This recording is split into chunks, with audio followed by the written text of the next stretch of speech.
Assalamualaikum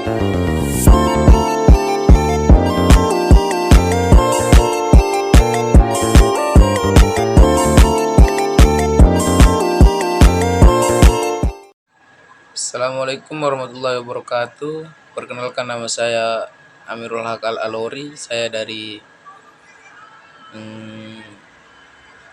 Prodi PGSD kelas A, semester 4. Saya kuliah di STKIP Muhammadiyah Kalabahi. Saya di sini akan mempresentasikan mata kuliah media pembelajaran dengan 3 judul. Yang pertama yaitu bagaimana kedudukan media dalam kegiatan pembelajaran. Kemudian yang kedua, sebutkan manfaat media pembelajaran menurut salah satu ahli. Dan yang ketiga, jelaskan 3 tipe atau karakteristik peserta didik dalam kegiatan pembelajaran. Yang pertama yaitu kedudukan media dalam pembelajaran. Kedudukan media dalam pembelajaran itu dapat digambarkan sebagai 4. Ada 4 kedudukan. Yang pertama yaitu materi pembelajaran, yang kedua guru, yang ketiga itu strategi dan media pembelajaran, kemudian yang keempat peserta didik. Dari empat kedudukan inilah baru bisa disebut sebagai kedudukan media, kedudukan atau proses pembelajaran. Kemudian yang kedua yaitu manfaat media pembelajaran menurut ahli. Yang pertama, penyampaian materi pembelajaran dapat diseragamkan. Jadi dengan media, materi pembelajaran yang disampaikan dapat diseragamkan atau disampaikan secara berurut. Kemudian yang kedua, proses pembelajaran menjadi lebih menarik karena dengan media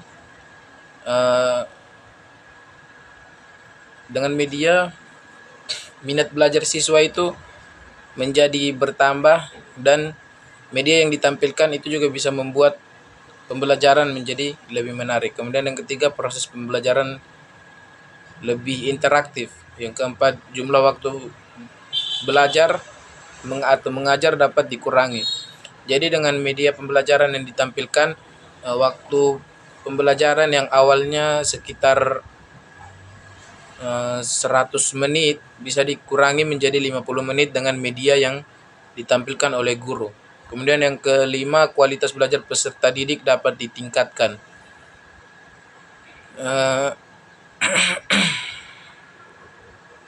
Kualitas belajar peserta didik dapat ditingkatkan ini seperti pertanyaan dari peserta didik yang dikeluarkan bukan hanya saja pertanyaan tentang, misalnya kayak ketika guru tidak menggunakan media, maka pertanyaan siswa yang akan dikeluarkan pasti, coba guru jelaskan ulang tadi apa yang guru sampaikan.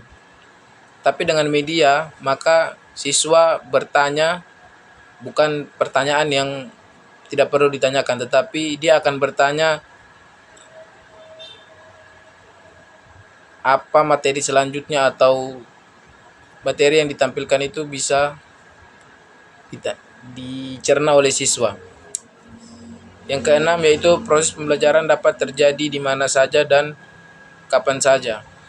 Contohnya dengan media, misalnya guru tidak masuk, maka guru membuat media atau PowerPoint kemudian dikirimkan kepada para siswa, kemudian para siswa tinggal belajar di rumah.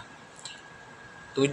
Sikap positif peserta didik terhadap proses belajar dapat ditingkatkan. Yang kedelapan, peran pendidik dapat berubah ke arah yang lebih positif dan produktif. Yang ketiga yaitu tipe atau karakteristik peserta didik dalam kegiatan pembelajaran. Yang pertama yaitu pelajar visual, adalah belajar melalui apa yang mereka lihat. Belajar melalui apa yang mereka lihat.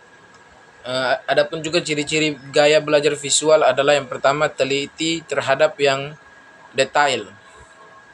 Yang kedua, mengingat dengan mudah apa yang dilihat. Yang ketiga, mempunyai masalah dengan instruksi lisan.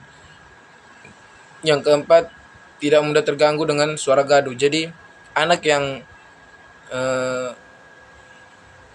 memiliki cara belajar visual itu, di saat mereka belajar, mereka tidak terganggu dengan suara-suara bising karena mereka belajar itu dari apa yang mereka lihat, bukan dari apa yang mereka dengar. Kemudian pembaca tepat dan tekun.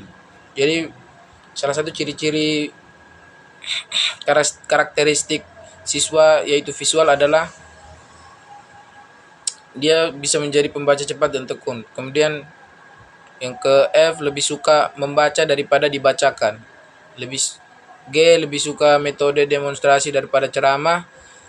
H, bila menyampaikan gagasan sulit memilih kata. Yang I, rapi dan teratur. Jadi karakteristik siswa yang visual itu dia lebih cenderung ke penampilannya. J, penampilan sangat penting. Baik, yang kedua yaitu pelajar auditorial adalah pelajar yang belajar melalui apa yang mereka dengar. Adapun ciri-ciri gaya belajar auditorial adalah A, berbicara pada diri sendiri saat bekerja.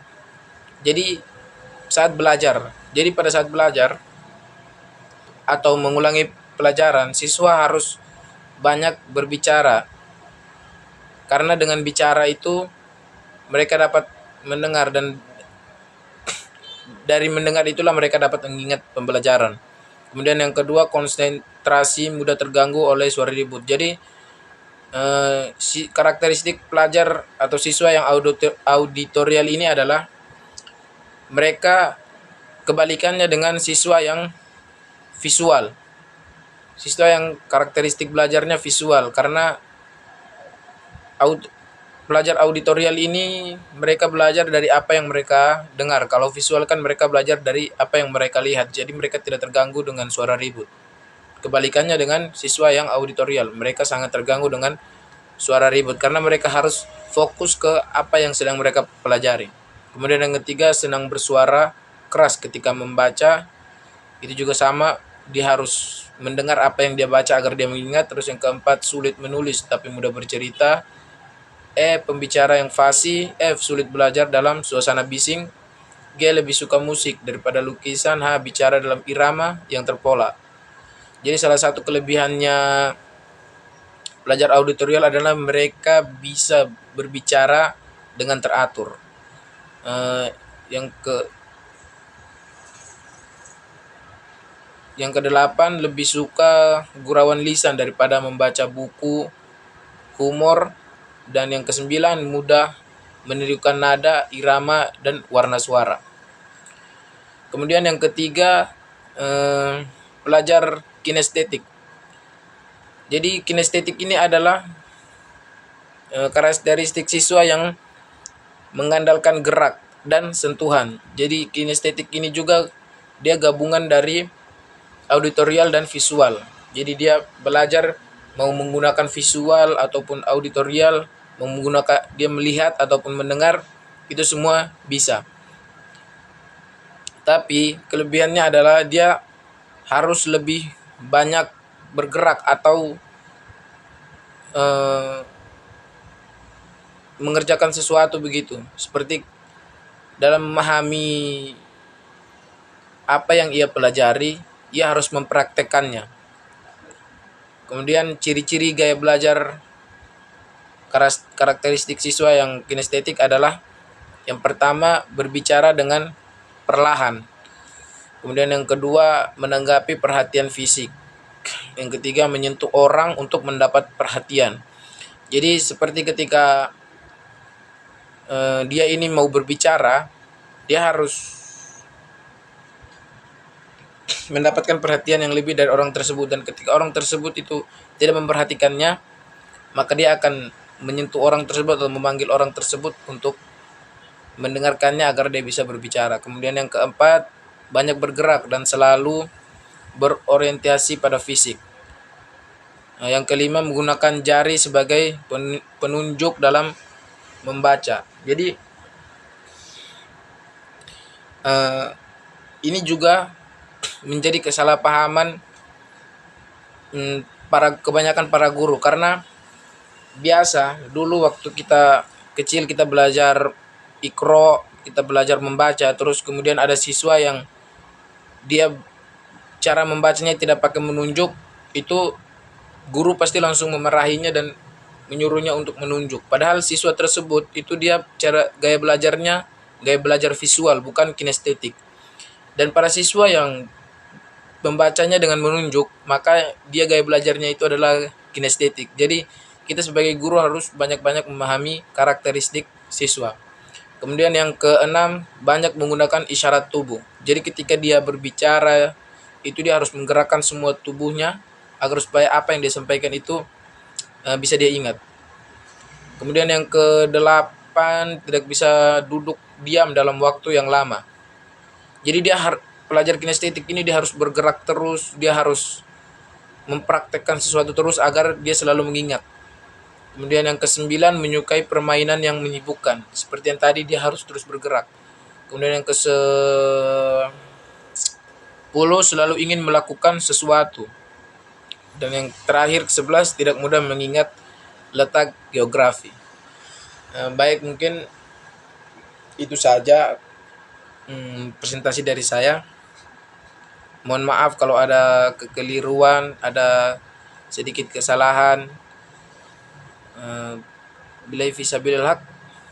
Fastabiqul khairat. Assalamualaikum warahmatullahi wabarakatuh.